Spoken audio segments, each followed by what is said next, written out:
The Tom Woods Show, episode 819. Prepare to set fire to the index card of allowable opinion. Your daily dose of liberty education starts here. The Tom Woods Show. To all my young listeners, you want to stand out from your peers? Then don't do what they do. Join Praxis, get real on-the-job experience and a real job. Be entrepreneurial. Get all the details at tomwoods.com/praxis.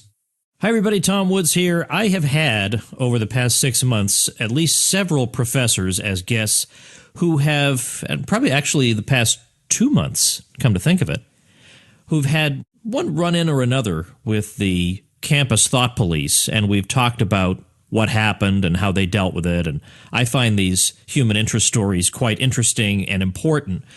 But today I want to talk to somebody who's not a professor, but who nevertheless is seeing the situation up close. So we're bringing back Tom Cicada, who's been on in the past. Tom is president of the Bucknell College Libertarians. He also writes about social justice and libertarian issues for Breitbart News. And I thought I would get his thoughts on what we ought to be doing and what he's seeing and good questions like that. Tom, welcome back. Thanks, Tom. Thanks for having me back. I don't know what we're going to talk about here. I know what we're going to talk about, but I don't know the specifics. I'm just having you on, and you're young, and you're on the spot, and you're observing what's going on a college campus, and you're tuned into what's going on campuses in general. Obviously, you have a major connection with Milo Yiannopoulos, who knows a little bit about what's going on the campuses. So I wanted to have somebody on I could talk to about what we really ought to do. I've had a number of episodes with professors. I've talked to Jordan Peterson. I've talked to people who are less well-known but who have gone through ordeals no less harrowing, like Anthony Esselin at Providence College. I've talked to Michael Rechtenwald at NYU. So I've had some really interesting people I've talked to. And some of these people have fought back. Peterson has fought back. Rechtenwald actually got a promotion from assistant professor to full professor. So it is possible to win, but I haven't really gotten a general strategy of what do we do? How do we respond? How should people who are against what the social justice warriors are doing respond? What's a good strategy other than writing articles about how crazy these people are? Is there something more systematic, more effective that we can be doing? So I thought I would talk to you, given that you're sort of in the thick of it. So the thing that I suggest, I got the chance to speak down at David Horowitz's Restoration Weekend. I was in early November, and I was speaking to a room of older conservatives, and I guess I tasked myself with how am I going to explain what is a social justice warrior? What is the new left on college campuses? So I was trying to put it into a quick, what is social justice? I was trying to just define it for myself briefly and succinctly. And what I came up with was what it really boils down to, I think, in my experience, it's an ideology that suggests that society is broken down into two classes. The oppressed and the oppressors, and you're either in one of these two categories, and that's the way they view everything. Every minor social interaction we talk about. I'm sure you've talked about microaggressions on the show.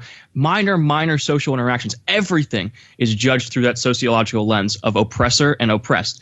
So if you're on a college campus and you are in the majority, or if you're a white male, you're an oppressor. You're kind of like I also like to use the words predator and prey, instead. So you're a predator. If you're a white male, doesn't matter what really who you are. You're a predator, and it's kind of like this 4-year anti-white, anti-male, anti-heterosexual guilt trip, because you're constantly being told that you're kind of responsible for some of the worst aspects of society.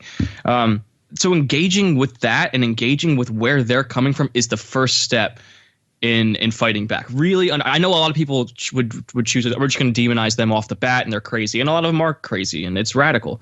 But it's really important to really get inside their heads and think about where they're coming from. I listened to the show, one of the more previous episodes with Cassie J, and she did that Red Pill documentary, and that's fascinating to me because there are some legitimate, as she brought up, men's right issues that go completely ignored, and not accidentally ignored, intentionally ignored, because because men are predators. They're predators in the social justice worldview. So their issues aren't relevant. So really, really thinking about it is the first step. That's really the first thing you have to do if you're going to take on these people. All right. So give me an example, if not drawn from real life, then at least how you might want that kind of strategy to proceed. What would be some way, some in that we could get with people like this to get them talking, get them thinking? Now, personally, I am skeptical of that approach. I'll just tell you right off the bat.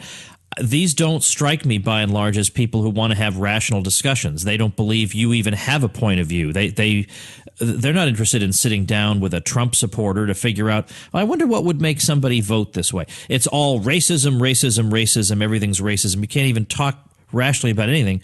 But I'll leave that aside for a minute. I'll try and be a good sport here. What would you suggest as an entry point? Well, it's a little bit easier if you're like I'm most of this, and in my circle it's mostly conservatives. But if you're a young libertarian and you can kind of find common ground with someone on the social justice left, let's say you hop in on gay marriage or decriminalizing drugs, something like that, somewhere you can find common ground. I am unlike a lot of my peers in that I believe I don't think, mocking them, making fun of them is all that successful, even though sometimes it's necessary to make fun of people who are crazy and ridiculous. I think if you can kill them with kindness and try to find some common ground, that to me is when I found you can maybe break through to some of these radical social justice warriors and try to work with them a little bit. But it's it's a very difficult thing to do because to them you're the devil. Like if you don't follow the progressive orthodoxy to a T, you're you're everything that's wrong with society. So it's a big commitment to try to be kind to these people, to really try to find common ground with them, because they're not going to like you. It's part of the way they operate, whether they're doing it intentionally or not. Demonizing the people they disagree with is part of the strategy. I think it's part of. Someone decided at some point that, and people, it's like a cliche now to suggest that Saul Alinsky was the person who did it, but demonizing the people you disagree with, suggesting they're of a lower moral character, is part of the strategy, I think. So that makes it more difficult. But like I said, if you understand these things going in, it becomes a little bit easier. All right. Are you observing any of this at Bucknell where you are? Well, Bucknell is a small liberal arts school, so it is tainted by some of these things. And the thing that I always say is that the radicals on the left are far more mainstream and influential than the radicals on the right, I think. And people have fought me on that one, but I genuinely believe that, because I think the social justice left is a minority even on the radical college campuses or the very progressive college campuses. The problem is that they're very influential. Like they're very influential. Their strategies work. They have resources. They have connections with certain faculty members. They have a lot of pull. The media will always give them attention. Their issues are, So when I do the trigger warning stuff, when I do the microaggression stuff, the administration is usually sympathetic to the things that the most radical campus leftists want, which is tough. That makes it a little bit more difficult.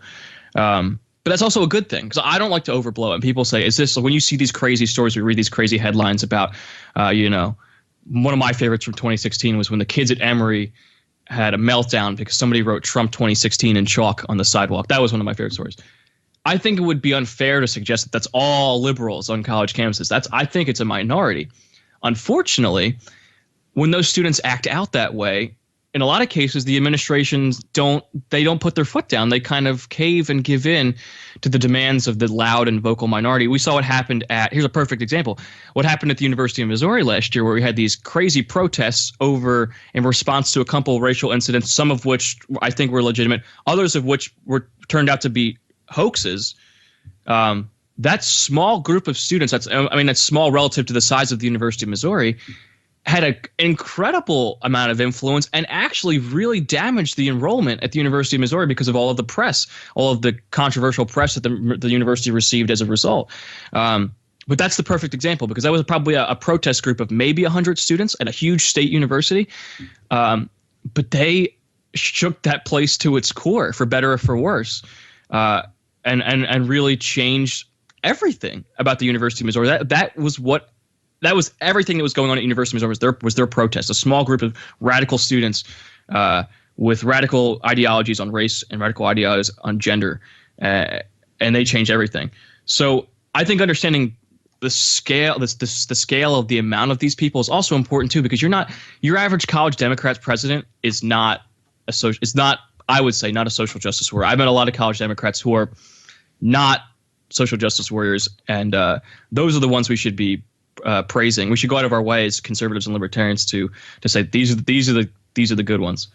Well, Tom, you have worked closely with Milo, who is known for being provocative on college campuses, and he's not known for saying, "Let me sit down and try and think about what might be motivating the people who are against me." Yeah. That's not what he's known for. He's known for being confrontational, in your face, take no prisoners. So do you think he's doing it wrong? No, well, you know what? I get that a lot because I go out with the let's try to be friends attitude. And people will say, how could you possibly have that attitude when your boss, I co-hosted when I was co-hosting the podcast. We were partners on the podcast. How could you work with Milo and also have the let's be friends with the social justice warriors attitude? I think you can have both, and here's why. I think the reason, the purpose Milo serves is that he comes to these campuses, which the social justice warriors, the small groups of they bully everybody into kind of like omission and silence. And he comes in and he just breaks he completely destroys the environment and says, if you're a conservative or libertarian, it's okay to fight back against it. He goes so far and he's so provocative that I think the conversations that I want to have, these friendly conversations where you find middle ground, can happen as a result of him coming and kind of swaying, changing getting rid of the imbalances in the ideological discussions on campuses. He comes in and says, it's incredible to me how many students I've spoken with who say, I wasn't going to speak up on my college campus until Milo came and kind of told me that it was okay. Like, by his outrageous behavior, by his provocative performance at my university, he opened a window for conservative libertarian students to finally say things.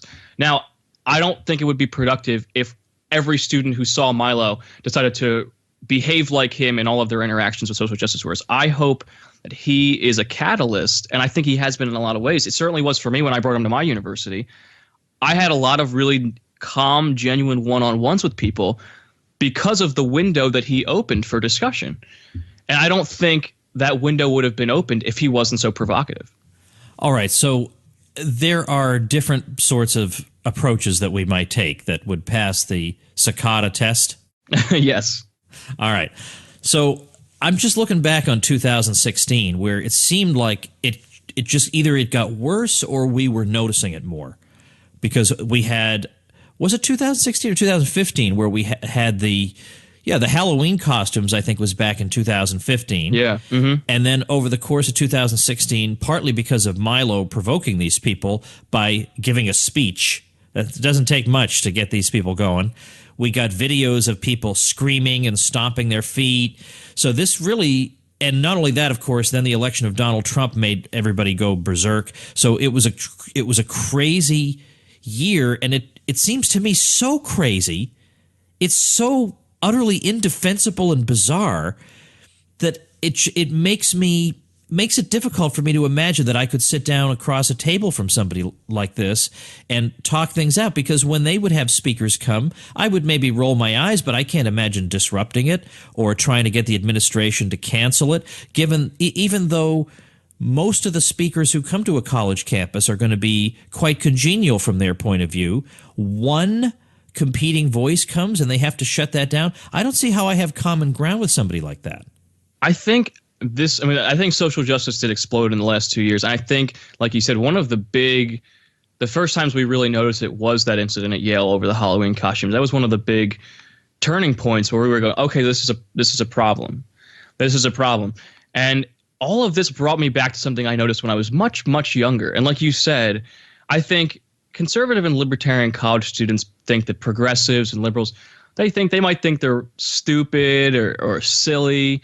Or maybe, and sometimes, maybe something worse than that. But it's basically that they think they're wrong. And I noticed this a lot when I was young. I think it was in middle school. I kind of noticed, and I think I read about it much later in Thomas Sowell. Thomas Sowell wrote a lot about what he called like the people who are the anointed. How they have this sense of, the liberals have this sense of moral superiority. And this was just an explosion of that in these past 2 years. The Halloween costume incident was the perfect example. You had this incident where somebody, that these professors stood up for students' rights to wear what could be considered ethnically or culturally offensive Halloween costumes. It was a very gray area. We didn't really know. I think you could have a reasonable argument for both sides of that incident. But with just the most unbelievable righteous indignation, a student screamed at one of the headmasters at Yale, something that I don't think would have been possible 30 years ago, because of I just don't think it would have been possible for a student to have that kind of attitude towards a professor or an administrator. But it stemmed from this social justice worldview that and I think that I'm almost positive Professor Christakis is a liberal, but by defending students' right to wear culturally offensive Halloween costumes, he became a predator. He became an oppressor, and because of that, this female student was justified in cursing him off in front of everybody on one of the campus's main quads. It was unbelievable. So the past 2 years have been wild. I hope 2017 is the year this stuff dies, but I can't say that I believe that's going to happen. Some people say it's silly to be worried about this. These are just campus antics and big deal. But what concerns me about it isn't so much the occasional disrupted lecture as it is the thought that someday some of these people might actually be in charge of something. And they're going to take this closed-minded point of view wherever they go. And that could be on the bench. That could be at other levels of government. And that's what concerns me, that these are people, some of them are coming from privileged backgrounds. It's funny, they're railing against privilege, and half of them are at Ivy League schools. And therefore, they could well be in a position to influence the way our lives are actually lived, not just the texture of life on a college campus. That's what alarms me about them, and that's why my response to it is so visceral, which is smash, hit back, ridicule. Take this direct kind of approach, right for the jugular. Well, yeah, I knew, and I think a lot of people knew, and that's why they were so eager to vote for Trump. Is they knew that Trump was going to send the social justice warriors into a tizzy, and he did. And I don't know if that was the best thing. I mean, the reactions to the elections were unbelievable, but between walkouts and the protests and we had at Bucknell there was a wall, a brick wall that the students put up in the student center, where students expressed how they were the stuff, like the crazy stuff. I mean, Cassie J would love this. Just women writing about how they felt now that Trump was the president-elect. They felt like it was America was unsafe, which is crazy considering the fact that it's pretty obvious that men are more often victims of violent crime than women, but women are all of a sudden very afraid to walk around this country, despite the fact that men are often more. But anyway, to go back to your question about, is this just a small group of people, or are they actually going to cross into the mainstream, or are they our future societal leaders? And yeah, I really genuinely believe this strand, because they're influential in their small numbers now.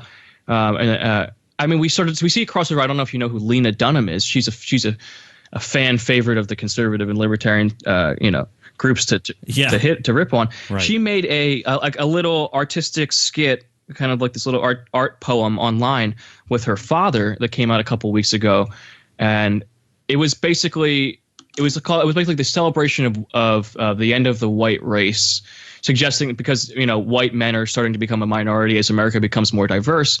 And it was her and her father talking about how white men have ruined everything, and how white men are so horrible. These horrible oppressors, and it's a good thing that they're becoming a minority. It's a good thing that they're heading towards extinction. So that's some of this radical race ideology gone mainstream. And that people, I know she's starting to rub even people on the left the wrong way, but she's very influential. She had a long-running HBO television show. She's got big social media accounts, and a lot of people really admire her. So to see that kind of radicalism, that kind of, collectivist thing, from somebody as influential as her is concerning for the future. But there's certain things. One of the things I always say is this, because of this collectivist attitude towards white now, that's radical. That's a big part of it, of the issue, of this radical race ideology. I say it's crazy, because you have you have these feminists on college campuses, like you said, who are either at Ivy League schools or from affluent upbringings, and they're telling white males from poor and broken neighborhoods to go check their male privilege, and it's because of stuff like this that, LeBron James's children will enjoy a lower university admission standard than, a poor white Cleveland teenager. So it's this the race stuff taken way too far, and all of a sudden it's chaos. And I think there's certain places where you're seeing the social justice warrior stuff go into the mainstream. Lena Dunham's an example of that. In some ways, Amy Schumer is an example of that. It's fun to rip on these people, but I think in a more serious way, I think it's concerning. On the other hand, we have social media. We have all these different avenues that we didn't have before, where we can speak our own minds about what the typical Hollywood idiot is saying. I mean, Hollywood figures have had inane things to say. This is an old tradition going back many decades. Whatever the topic is, it doesn't matter if they know anything about it. In fact, I think if Ted Danson was to be believed, I think the world was supposed to have ended in the year 2000. I mean, right? We were supposed to either be flooded or starved to death, or I forget which one he was latching onto. And yet here we are. And I don't recall any apologies from Ted Danson, or maybe next time I'll try to stick to things I know a little bit more about, or I won't just think that I'm entitled to an opinion because I'm a celebrity. You don't really get a whole lot of examination of self from these folks. You just get a lot of more of the same over and over and over. But we can respond. And yeah, my Twitter account doesn't have as many followers as Ted Danson's, but when 500,000 people are ridiculing the guy, well, that does add up. That is something. Well, we just had I didn't mean to cut you off. We just had that video where Martin Sheen and some other celebrities were encouraging the electors to not vote for Trump. That was interesting. I mean, that was interesting too, because it was a group of celebrities who, it was nice to say. I think Mark Wahlberg came out a couple weeks ago and said maybe the celebrities shouldn't be so vocal on politics. I think he said something like, they live in this tiny little bubble. They're very, very privileged, I think is what he said. And their perspective isn't relevant to the majority of Americans, and they should stop thinking that it is. Well, now, what year are you in school? I have one more semester. I just got my LSAT back, so I'm working on the law school applications, but hoping still to keep. I mean, I love doing the social justice stuff with Breitbart. They've given me an incredible opportunity to explore this stuff in depth and really follow these stories. But one more semester. What kind of advice would you give to a kid who's entering college, who maybe comes from a small town, hasn't really had any direct interaction with the whole social justice warrior issue, seen a few YouTube videos, but that's it? What kind of advice do you give that person who, let's say, has some right-of-center views and yet might wind up being intimidated by these people? What do you say? I think you either have to, and I might even regret suggesting, you either have to go all out like I did and just completely own it, or you have to just completely conceal it and get your grades and get out. I think most people, Ben Shapiro, I think maybe I've heard you say it. I've become friendly. I spent the day in Brooklyn with Michael Malice, and I think he'd be of the kind to say just kind of go in and get your grades and maybe be provocative outside of the classroom. But it's not worth it. It's not worth it, especially in the classroom, to push these guys. And you're gonna have, like I did. I had a lot more fun and success in talking about this stuff and having influence with regards to this stuff outside of the classroom.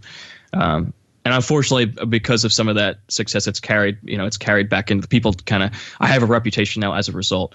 But if you want to, I would encourage students to, go to the school newspaper and balance it out, because a lot of school newspapers are very progressive. But there are school newspapers, they should allow you to write, editorials and do it there. But in the classroom, I think tell the professor what he or she wants to hear. Get your grades, and then graduate and use your new influence as a college graduate to speak out against stuff going on college campuses, or to influence the political landscape at that point. Well, you're right about the student newspaper thing, because one thing you're accomplishing is you are reaching some of the other students on campus who are afraid to speak out because of the atmosphere of terror, and you're affirming them that they're not crazy, that maybe the behavior they're seeing in these other people might be described as crazy, but they're all right. That they don't have to feel scared or feel like they can't be who they want to be. Isn't this funny? I have to use their own language. You don't have to feel scared. You can be who you want to be. You know, that's how they portray themselves. But honestly, it's totally the other way around. Whoever thought on an American college campus today, I better not tell anybody I'm homosexual. I have, the whole campus will stop and hold a giant party for you. There's no concern about that. I've heard people say that it's more difficult to come out as a Republican or a libertarian in some ways on a college campus than coming out as a homosexual, and I don't doubt that for a second. I don't know. I mean, nobody on the left will concede that to be true, but I think it's almost certainly true. It's not. It's more than almost. I mean, there's no one's really. Nothing's going to happen. You'll be celebrated.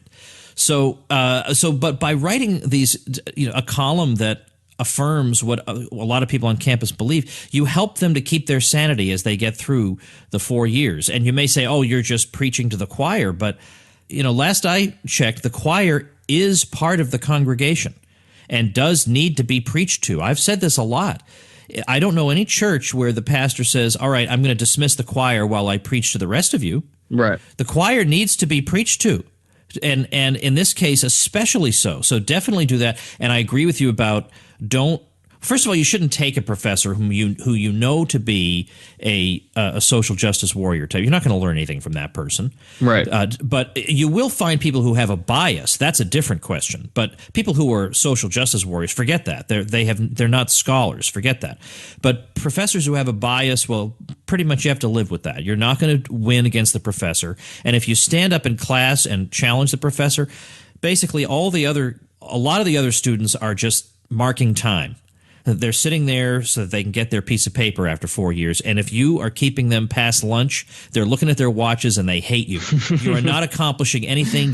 You're not making them say, maybe I'll go look up the Mises Institute because of what this guy in class said. You're not accomplishing that. Do that through the student newspaper, and I think you'll get more traction. Well, yeah, and the other thing I said down in Florida, and I always push this because it's so important, and I think it's important to spin things that aren't ideal in a positive way.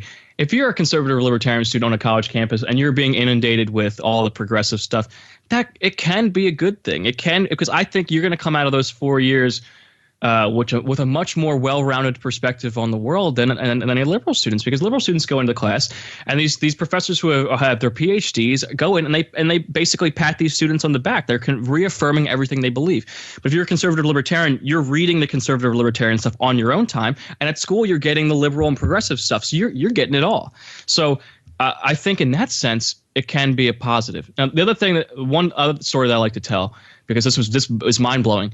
There was a professor at Bucknell in the economics department who, back in 2003, the Bucknell College Republicans was a huge club, and it still exists today, but it's much smaller. And they were interviewed for a big piece in the New York Times. That's how influential they were at the time. And there was an economics professor who was asked to comment on the rise of the College Republicans group at Bucknell, and he said something along the lines of, and it sounds crazy, but it's true. That he didn't like more conservative students in his classroom because it made other students more skeptical of what he was teaching. I think he said something like, it made other students more likely to believe that he was trying to indoctrinate them.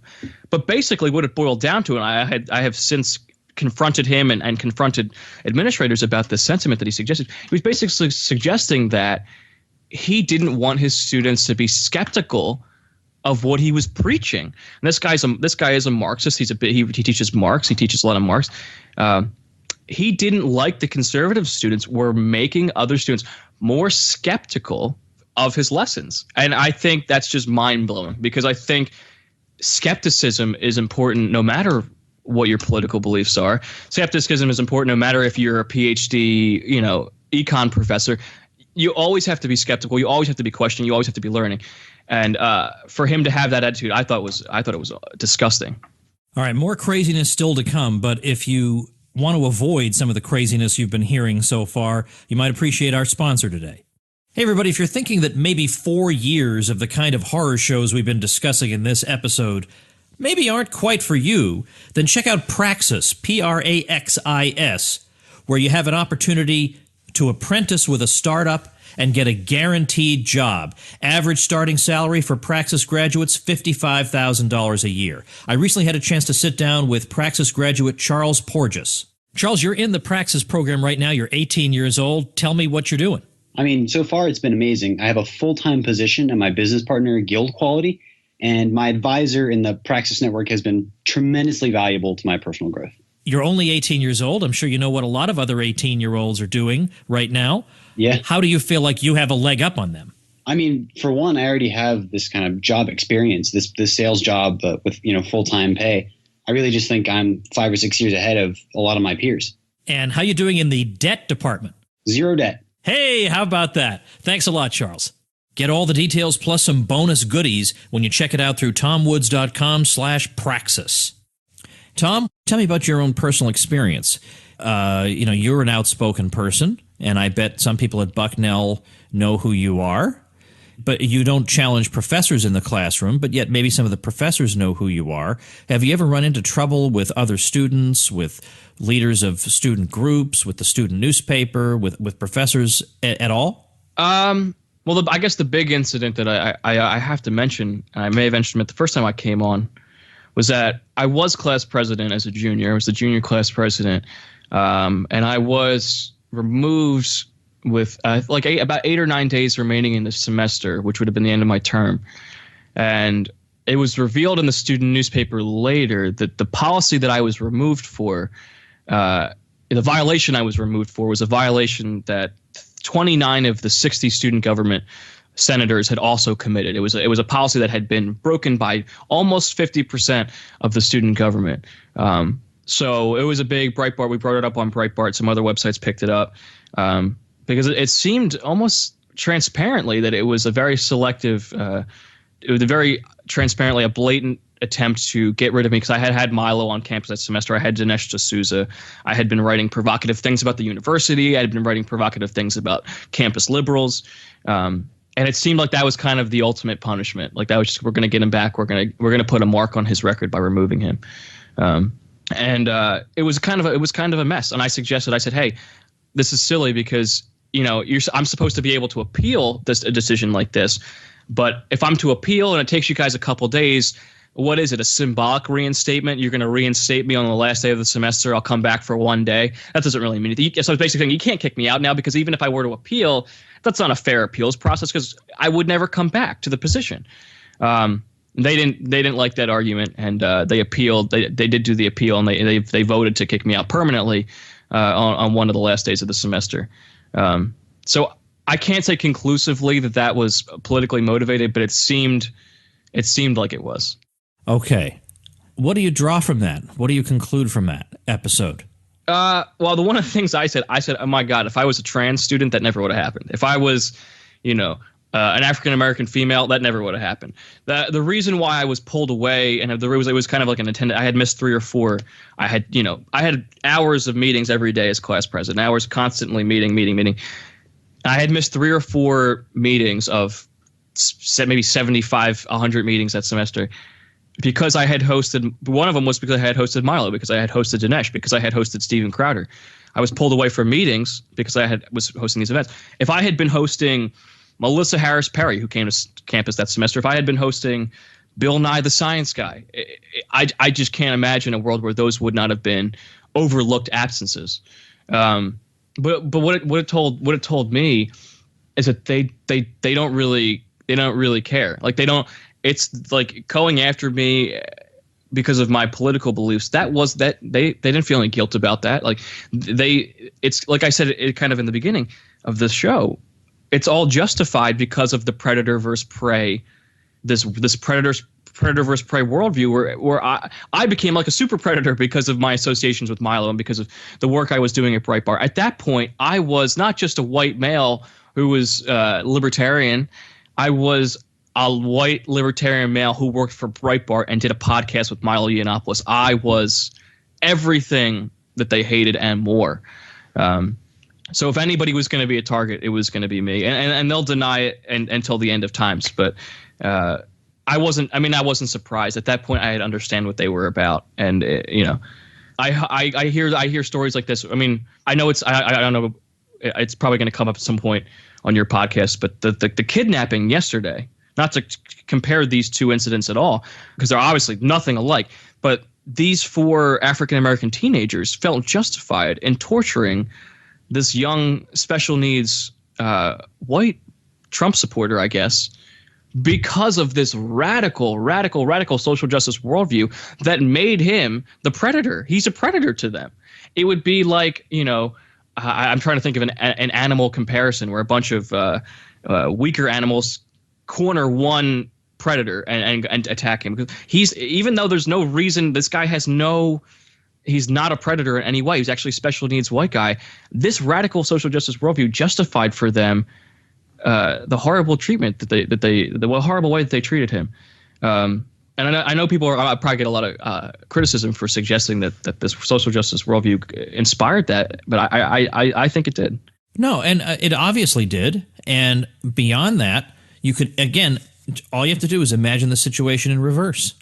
If it had been, I mean, look, it doesn't even require any imagination to imagine the situation in reverse and what would have been the response. And it would have been Trump inspired this hate, right? We all would have heard it. Trump inspired it. Whereas this is sort of, oh, well, sometimes kids make mistakes and who knows where they could have gotten these ideas. And it's all very inchoate and no one can figure it out. And everybody's scratching his head where this might have come from. Whereas there are all these alleged hate crimes that are all Trump's fault. And then it turns out most of them are fake, or they're, somebody said a thing like build the wall.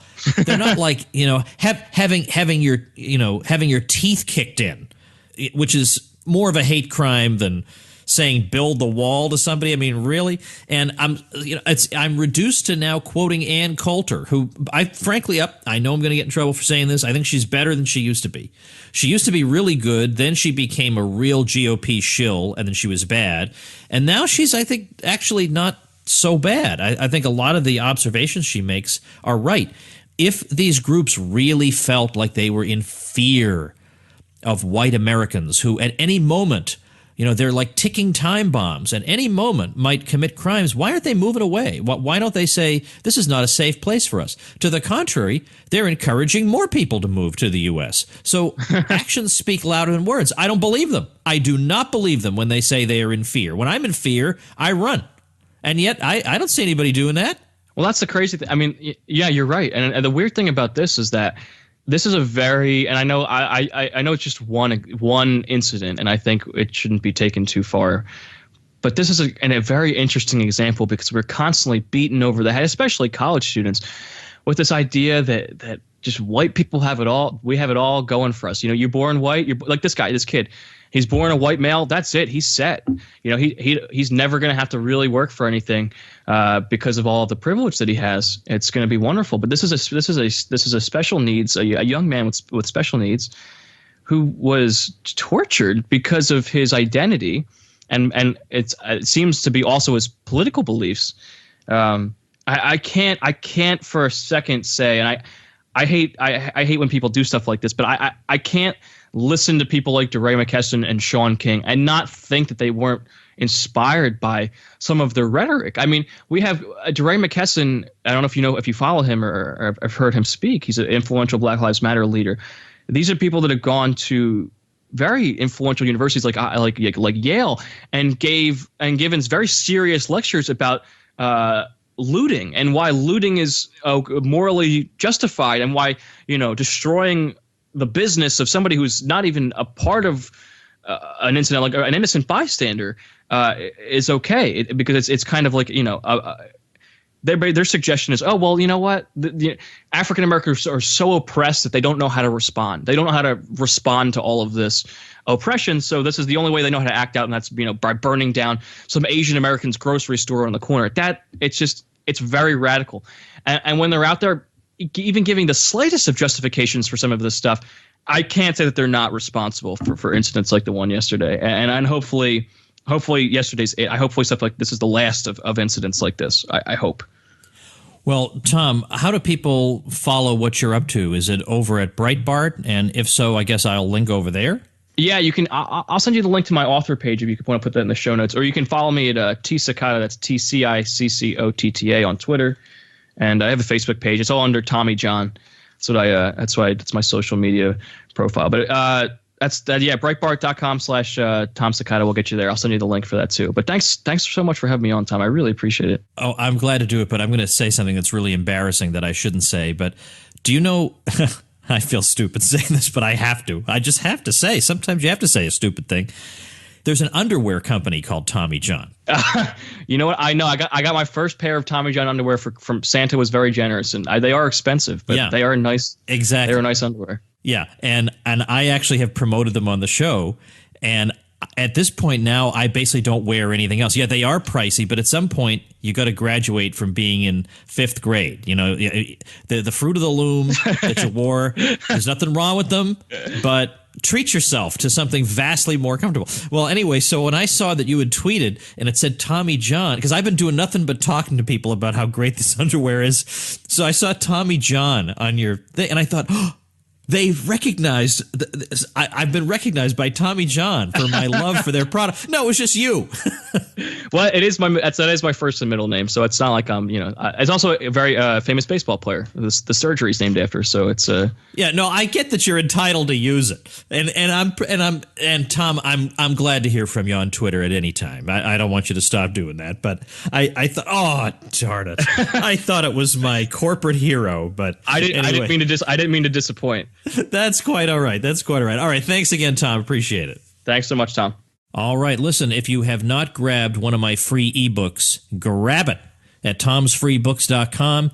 They give you a lot of ammunition to use, especially when you're cornered. People have tough questions for you. We've got some good, punchy answers in those books. So Tom's Free Books is where to go for that. Got some fun stuff coming up next week. I've got some good episodes lined up for you, starting with Don Boudreau on Monday for episode 820. But next weekend, I don't know why I can't do, let's see, 1, 2, 3, 4. So it should be episode 825, will be a bonus episode with Ben Settle, whom I've had on before. And I'll tell you something, I love this guy. And if you're not interested in email copywriting, and I don't mean copywriting like making things subject to copyright, I mean writing email copy, then maybe you won't be interested in this episode, but I think you will anyway, because Ben is just one of the, I don't know, he's one of the biggest badasses in the world in just his business approach, his style, his writing, his attitude, his podcast, everything about him. I am having him on mainly because I want to be able to have a conversation with him and I don't want to bother him. But if I have him on the show, I get to talk to him for half an hour. And you guys can listen in. Anyway, he has a great newsletter that I get. There's no affiliate program with his newsletter. I don't earn anything promoting Ben Settle. I just like talking to Ben Settle. I have learned a lot from Ben. I have earned a fortune thanks to Ben's methods, and I want to share this guy's knowledge with you. So that's coming up as a bonus episode 825. So thanks for listening. Use this weekend to grab a free ebook. Why not, right? Sit outside. Well, I'm living in Florida. It's probably in January. You don't want to sit outside. Sit wherever your comfortable reading chair is and check out one of the books at tomsfreebooks.com. See you next week. Become a smarter libertarian in just 30 minutes a day. Visit tomwoods.com to subscribe to the show for free, and we'll see you next time.